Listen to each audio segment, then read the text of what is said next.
Olá, tudo bem com você? Você se considera uma pessoa racista?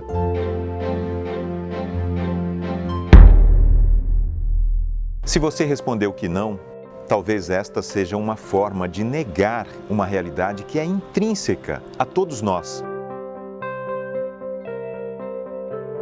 Se você respondeu que sim, parabéns. É o primeiro passo para uma transformação de verdade. Reconhecer o racismo, admitir que ele existe e fazer um esforço humano para se libertar desse mal que é histórico, estrutural, multidimensional, recreacionista e excludente.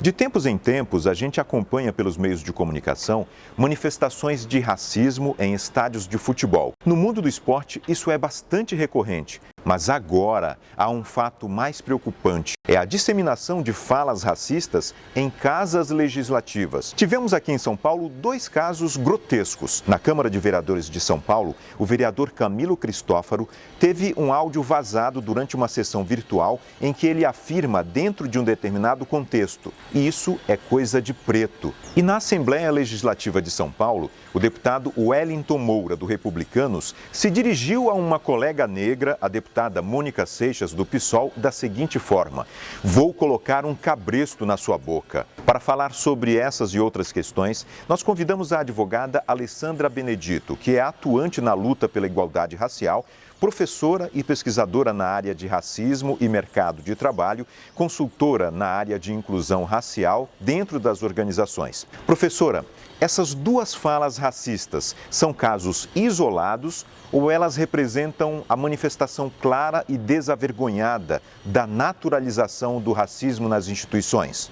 Para mim, elas não são condutas isoladas, mas elas representam, na verdade, uma sociedade que é uma sociedade racista e uma sociedade que vive experiências com o racismo, seja ele o racismo estrutural ou o racismo institucional. E aí, lembrando que, nesse caso, quando a gente olha para essas condutas e para tantas outras condutas que a gente tem visto acontecer, seja dentro do ambiente público ou dentro do ambiente privado, a gente está falando de racismo e que é um racismo institucional. Quando você pensa de um racismo quando você pensa no racismo institucional, você está pensando no racismo que pode se consolidar ou se manifestar a partir de um sistema, de uma organização ou do modus operandi dessa organização, que vão decorrer injustificadamente de tratamentos que são tratamentos diferenciados, que vão traduzir desigualdade e que, no caso, é uma desigualdade de cunho étnico, racial e cultural, que vão provocar situações de desvantagem e também situações de microinvalidações ou de micro ou macroagressões, e aí de agressões verbais, e pode ser também de agressões de outro cunho. Mas eu acho que, além da gente falar dessa manifestação, que é uma manifestação de racismo institucional e que é uma manifestação de racismo que vem de uma ou duas pessoas, mas que reflete a necessidade de se rever como é que a gente tem lidado com as questões das diferenças na sociedade.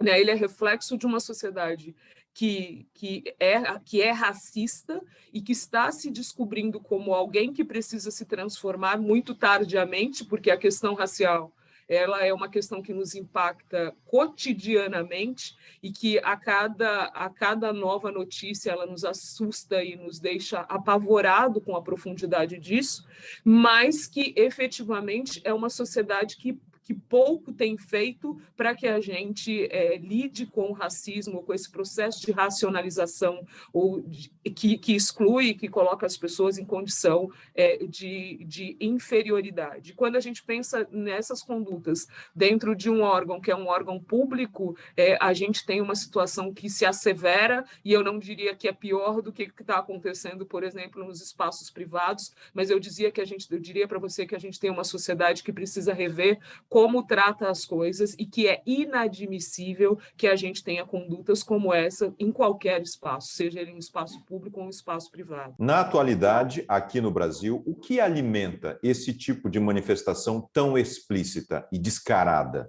Mário, eu acho que a gente tem uma sociedade que é uma sociedade racista, como a gente começou o nosso diálogo, e que é uma sociedade racista em que um tempo de múltiplas coisas acontecendo, de múltiplos movimentos, inclusive movimentos de formação, de bolhas de pensamento, de bolhas de exposição, tem feito com que um conjunto de coisas façam com que essas manifestações de racismo sejam feitas de forma pública e sejam publicizadas. Porque se eu dissesse para você que eu imagino que essas coisas não acontecessem antes, Mário, elas aconteciam antes.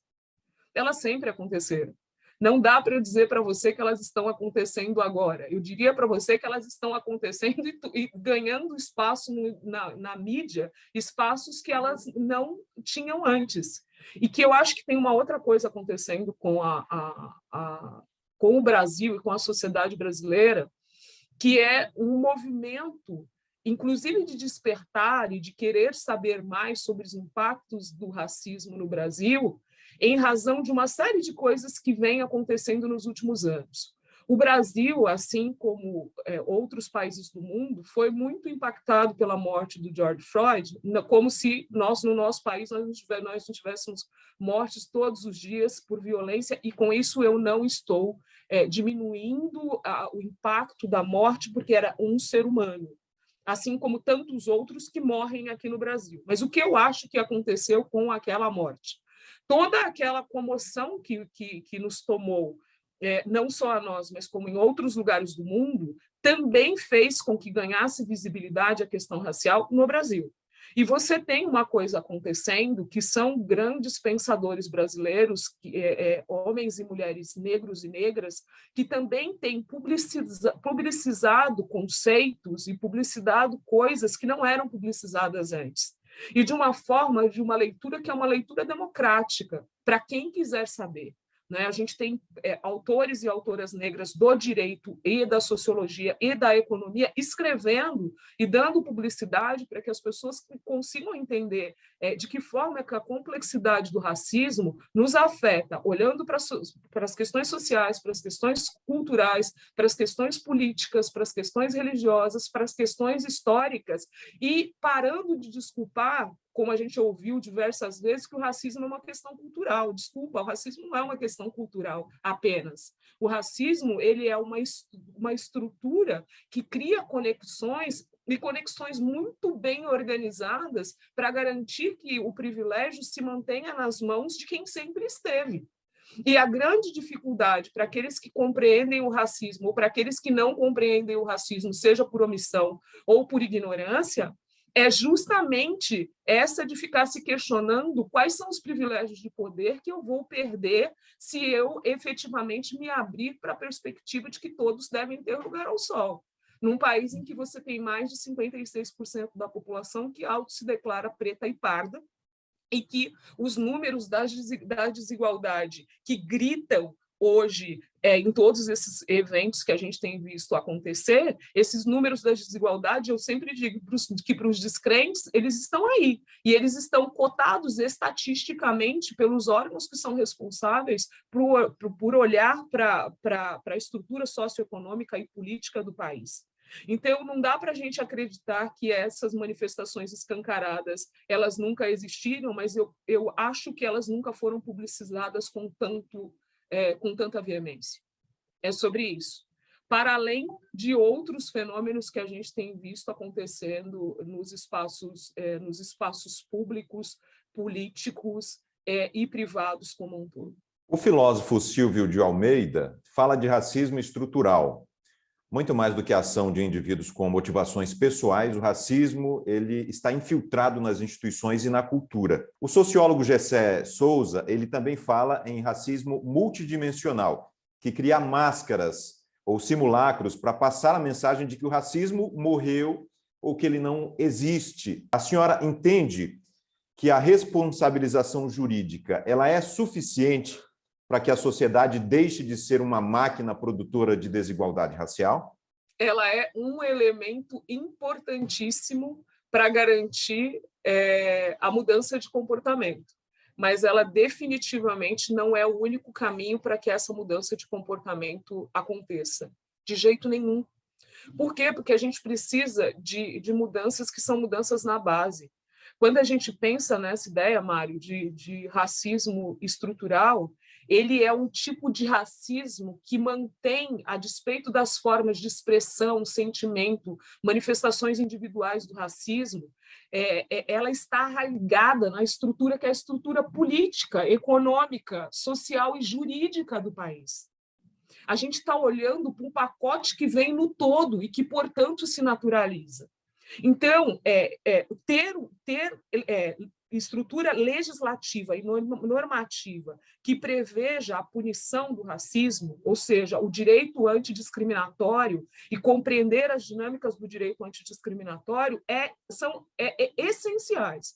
Mas, para além de compreender o que é o direito, esse direito também precisa ser aplicado. E precisa ser aplicado de forma consciente de que a gente vive numa sociedade que ainda é racista e que o tempo todo isto está se conectando às nossas ações e às nossas manifestações de convivência.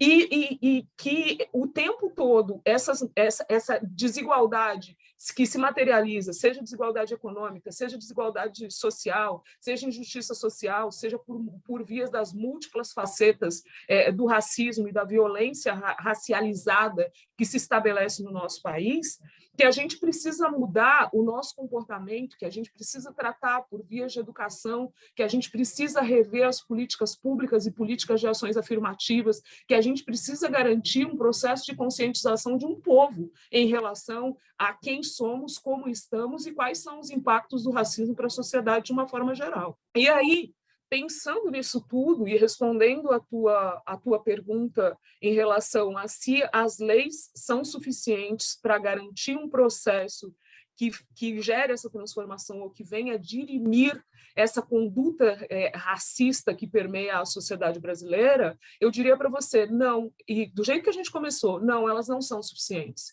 A gente precisa, na verdade, garantir uma mudança, e uma mudança que seja uma mudança profunda e uma mudança que demanda posicionamento de todos os atores sociais.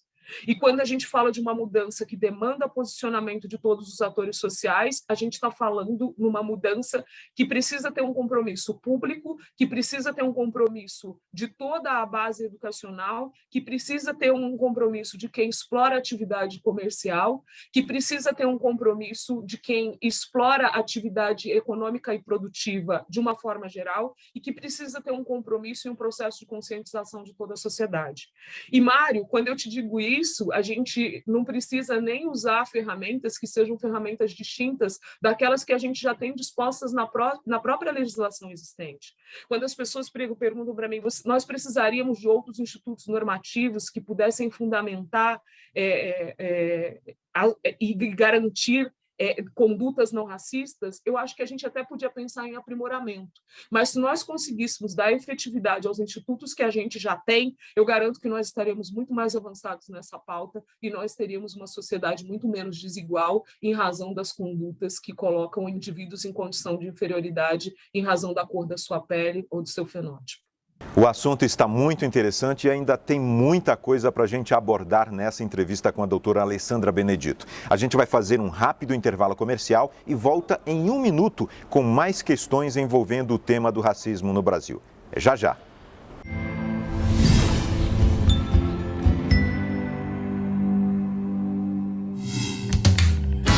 Somos uma produtora de soluções digitais, presente no mercado há mais de 15 anos. A Playout Filmes tem experiência consolidada na produção de videoaulas interativas para ambientes EAD. Todas as videoaulas contam com apresentação de professores-atores e um cuidado todo especial com a acessibilidade. Conteúdos legendados e com tradução para Libras, a linguagem brasileira de sinais. Um dos diferenciais das videoaulas produzidas pela Playout Filmes é a interatividade, em que os alunos podem responder às questões propostas nas disciplinas, inclusive em sistemas de avaliação.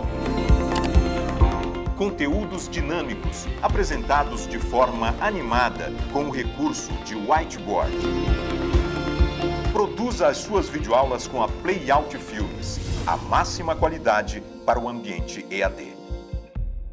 Estamos de volta com o programa Direito e Tal, hoje falando sobre racismo com a advogada, professora e pesquisadora em diversidade racial, Alessandra Benedito. Professora, negar a existência do racismo é uma forma de racismo? A pessoa que afirma não ser racista, de alguma forma, ela está admitindo implicitamente ou querendo esconder que ela é racista? Eu acho que a resposta para isso é relativa, Mário, porque às vezes as pessoas podem estar repetindo isso e com isso, peraí, deixa eu só fazer uma ressalva. Isso não quer dizer que eu esteja eximindo as pessoas da responsabilidade, não é sobre isso. Mas eu estou dizendo que dentro de um processo de construção, de naturalização do racismo e de condutas que colocam as pessoas em determinadas caixinhas ou em determinados contenders, que tem gente que não parou para pensar sobre isso. E aí, oportunamente, alguém diria assim, mas por que não quis, né? Sim, a gente vive numa sociedade que ela é desigual em múltiplas perspectivas. E a gente vive numa sociedade que é desigual e que ignora uma série de coisas que deveria saber, inclusive em relação à questão que é a questão racial. E quando a gente pensa que a gente viveu um mito da democracia racial, que volta e meia a gente vê ele sendo apontado agora pela mídia, textos falando sobre isso, mas que eu acho que muitas vezes pouco se esclarece sobre isso. O que é o mito da democracia racial? É uma construção política e social e econômica que queria dizer que todos somos iguais. Peraí, iguais, essa igualdade está garantida na legislação, né? Está lá, realmente, somos todos iguais. Mas vamos vir aqui para o cotidiano, para as relações humanas e para como elas se consolidam e para os impactos dessas relações humanas e verificar se essa igualdade se consolida.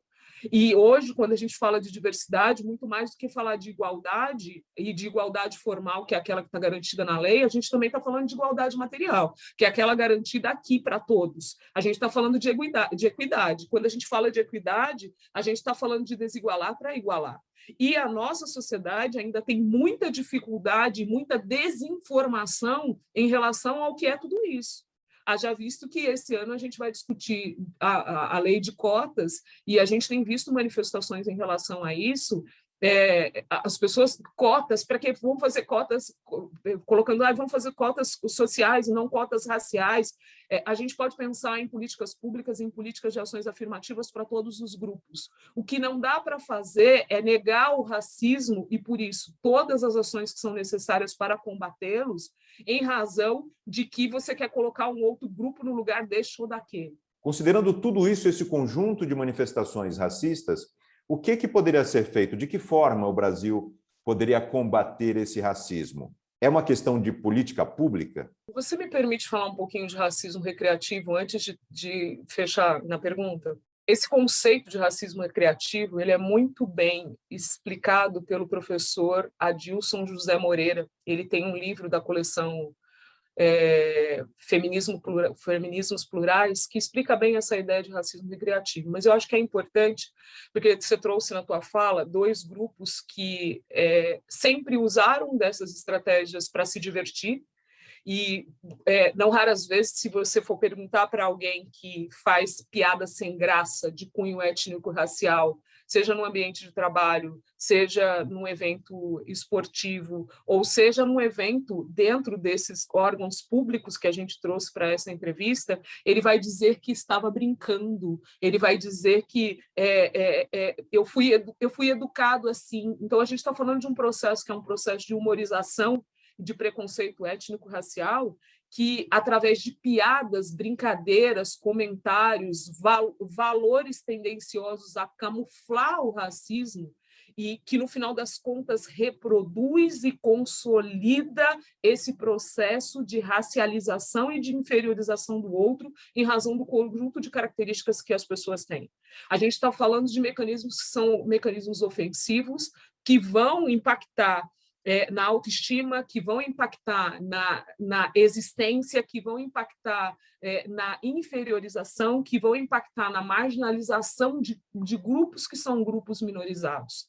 né? Então, qualquer forma de racismo recreativo, qualquer forma de brincadeira que coloque o outro numa condição de inferiorização é racismo e deve ser combatido. As escolas precisam fazer um movimento para garantir que a educação formal ela seja uma educação que seja uma educação para todos, que seja uma educação que se preocupe com as diferenças, né? A gente tem lei que prevê o ensino da história da África dentro das escolas e tem escolas que não estudam e tem escolas que estudam isso de uma forma precarizada. Isso é assunto sério e precisa ser tratado dentro do ambiente formal, seja na educação básica, seja na educação universitária. A gente precisa de representatividade dentro dos espaços de poder e representatividade, nesse caso, é elemento importante, porque, inclusive, quando a gente tem visto manifestações que se opõem à conduta racializada que se estabelecia dentro desses ambientes de poder, ela tem vindo de pessoas pretas, ela tem vindo de pessoas pardas, ela tem vindo de pessoas desses grupos minorizados que tem sido, de novo, uma tentativa nova de colocá-las dentro do quadradinho. Né? Então, a gente precisa de representatividade é importante, a gente precisa de representatividade em todos os espaços de poder, para que haja também uma mudança de conduta e uma mudança de postura, inclusive no pensamento, né? Para que ele saia do processo de normalização e de normatização que sempre manteve as coisas como elas estavam e sempre parecendo que isso era bom. Eu tenho um amigo que é jornalista, ele é negro, e toda vez que ele vai a um shopping center, assim que ele entra, ele vai numa loja, compra alguma coisa para ficar com uma sacolinha da loja na mão. E ele faz isso para mostrar para os seguranças que ele não entrou ali no shopping para roubar. Isso é muito impactante, é muito forte, isso dói na alma e a gente sente. Você já passou por alguma situação assim de preconceito absurdo como essa? Qual é a pessoa preta que não experienciou, infelizmente, o que o seu amigo experiencia? Num país racista, num país que não entendeu ainda o significado de viver a democracia, isso acontece e acontece todos os dias. Pessoas pretas, ao entrarem nas lojas, elas precisam pensar onde é que elas vão colocar as mãos ou aonde elas vão colocar a bolsa, porque ela vai brincar de pique-esconde com o segurança da loja. Ainda que ela não esteja fazendo nada, ainda que ela não tenha nada que caracterize ela como um suspeito ou uma suspeita. Mas o simples fato de ser uma pessoa preta nesse espaço já faz dele ou dela uma suspeita. Seu amigo estava falando de um processo de dor que as crianças pretas são educadas para entender que ele acontece desde pequenas. Sim, é você chegar num restaurante e, de repente, ser confundido ou confundida com qualquer pessoa, menos com um cliente. É você entrar, é um grupo de jovens estarem querendo adentrar o shopping para qualquer coisa, como qualquer outra pessoa faria, e o segurança perguntar para eles ou para elas o que é que eles vão fazer. Por um acaso, o segurança te pergunta o que você vai fazer no shopping se você não tiver antes do horário de abertura do shopping? Não. Você simplesmente entra no shopping e você pode estar entrando, você vai rodar lá e olhar a loja, você pode estar entrando para sentar no banquinho para descansar um pouquinho, ou você pode estar entrando para ir ao banheiro ou para fazer as compras de Natal para toda a sua família. Ninguém para uma pessoa branca para perguntar para ela o que ela está indo fazer no shopping. Ninguém para um grupo de meninos brancos para perguntar para eles o que eles estão indo fazer no shopping. Só que um grupo de meninos pretos, em razão do racismo estrutural, em razão do racismo institucional, em razão desse processo que gera conformismo, sim, eles vão ser parados muitas vezes na porta do shopping, eles vão ser seguidos dentro do shopping, e a gente vê essa atrocidade acontecendo em tantos outros ambientes. A gente tem notícias de mulheres negras recebendo menos anestésico no momento do parto em razão de serem mulheres negras. O processo de dor não tem estudo científico nenhum que diga que de um grupo humano para o outro o processo de dor possa ser diferente em razão da questão da raça. Você pode ter um coeficiente de dor que seja diferente do meu, e está tudo certo, mas isso não é porque você é um homem branco e eu sou uma mulher negra. Isto é por conta da natureza que nos constitui. E a gente vê essa atrocidade acontecendo em diversos outros espaços. E se você me permite, se a gente tiver 2 minutinhos, eu vou te contar da última vez que isso aconteceu. Eu fui ao médico. Uma amiga, eu estava com uma série de entorses no tornozelo, e uma amiga me recomendou um médico, um ortopedista. Eu fui, cheguei mais cedo, tinha um sol escaldante, e eu pedi para a secretária se eu podia entrar. E ela me disse, pode. A senhora se incomoda que a gente continue fazendo a organização do espaço? Eu disse para ela que não. Afinal de contas, o que eu não queria era ficar no sol escaldante. E entrei. A sala de espera tinha um sofá branco de couro num lado da parede e um outro sofá grande com 3 lugares e almofadas na parede, na parede do L. E eu não conhecia o médico. E eu não tive a curiosidade de olhar a fotografia dele antes de ir para a minha consulta. Depois de uns 20 minutos que eu estava lá sentada, lendo, entrou uma pessoa. E era um médico, pelo jaleco, a pasta, o comportamento em relação à secretária. E tinha uma moça limpando o espaço. E é muito importante essa moça que estava limpando o espaço. Ela estava organizando o espaço. E conforme ela precisava limpar, eu mudava de um lugar para o outro. Afinal de contas, isso foi acordado na hora que eu entrei no espaço. Me avisaram que ia ser assim. Estava tudo certo. Daqui a pouco, o médico voltou da sala dele. E a moça que estava limpando tinha entrado para um espaço que supostamente é uma copa, porque eu vi o movimento da porta aberta. E ele me disse assim, olá, quanto é a sua diária? Me fala que sou eu que vou te pagar. Não tem nada a ver com o fato do trabalho. Qualquer trabalho é digno e honesto. Mas se eu estivesse fazendo a limpeza do escritório dele, eu estaria sentada com a perna cruzada no sofá de couro, lendo um livrinho, esperando ele vir me pagar? Acho muito difícil, Mário, que isso acontecesse desse jeito. E aí eu disse para ele, boa tarde, doutor. Meu nome é Alessandra e eu vou passar em consulta. Não sei se é com o senhor. Qual o seu nome, por favor? E disse para ele, a moça que o senhor está procurando, que é a que estava organizando o seu consultório, ela está ali na copa. Eu sou a Alessandra, passarei em consulta às 15 horas. Você me desculpa, é que eu achei que fosse você. Ele achou que porque uma mulher preta estava sentada na sala de espera do consultório dele, eu só podia estar ali para limpar um espaço. E na confusão e na cegueira dele, ele nem imaginou que, se eu estivesse organizando o espaço, eu não estaria com a perninha cruzada há mais de 20 minutos lendo um livro, enquanto ele adentrava e saía da sala, o que está há mais de 5, que foi o tempo que ele demorou lá dentro. Eu provavelmente estaria esperando que ele fizesse o pagamento em um outro espaço, ou não estaria com a perninha cruzada lendo o livro. Ele se atrapalhou todo, conversou com a pessoa que estava fazendo a organização do espaço dele, que estava limpando, e voltou para a sala dele. Eu fui atendida pelo meu médico, que não era ele, e, ao sair da sala, eu fui até a secretária.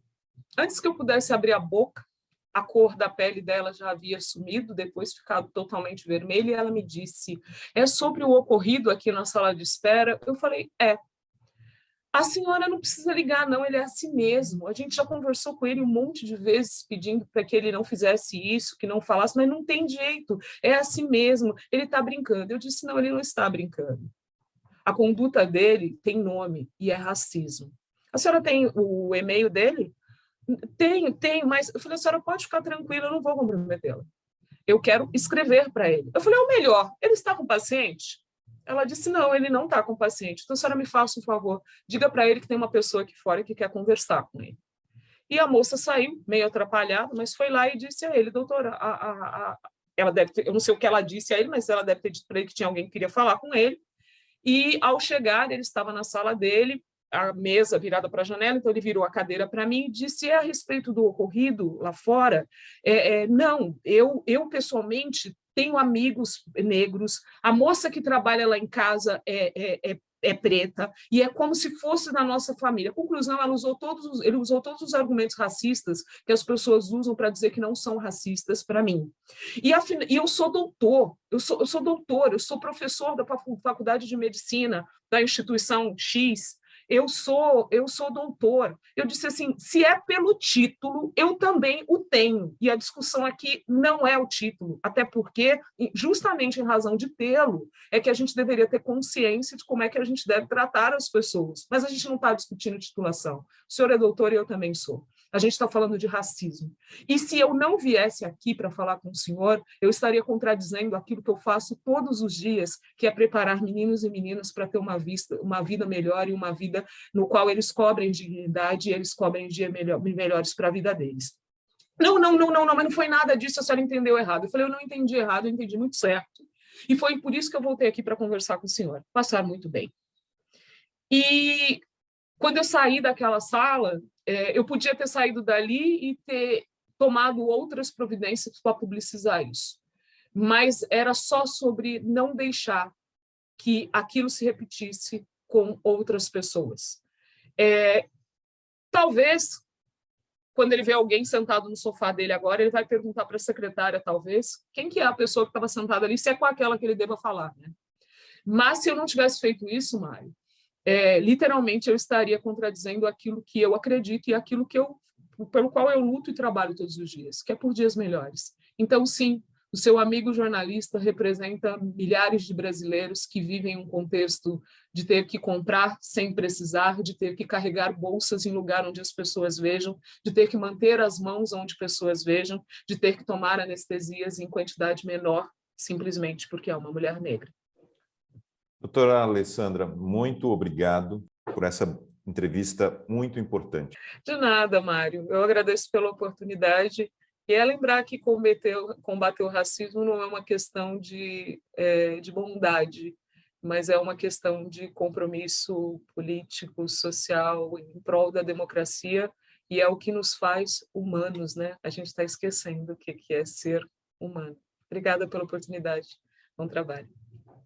Olha, esse relato da doutora Alessandra faz a gente sentir o problema na alma. Racismo recreativo, racismo estrutural, racismo multidimensional, como você quiser definir. Ele gera um tipo de cegueira que impede a pessoa de enxergar o outro como igual, como ser humano dotado das mesmas constituições físicas, biológicas e sociais. Poderíamos chamar isso de miopia racial? Que tal uma medida prática de transformação? Observe como você age no dia a dia com relação ao racismo. É obrigação de todos nós tomarmos consciência desse problema social e atuarmos preventivamente para não mais reproduzir falas, modelos, piadinhas e outras condutas racistas. Assuma esse compromisso com você mesmo e não aceite mais qualquer manifestação de racismo. Assim você presta um grande serviço para a construção de uma sociedade melhor para todos. Se você gostou desse programa, se inscreva no nosso canal no YouTube, Direito e Tal, e acione o sininho para receber os alertas de novos vídeos. Se você quer participar dos próximos programas, envie o seu depoimento em vídeo para o WhatsApp do programa Direito e Tal, que está aqui na tela, e faça parte da nossa grande comunidade conectada. Um abraço e até a próxima semana.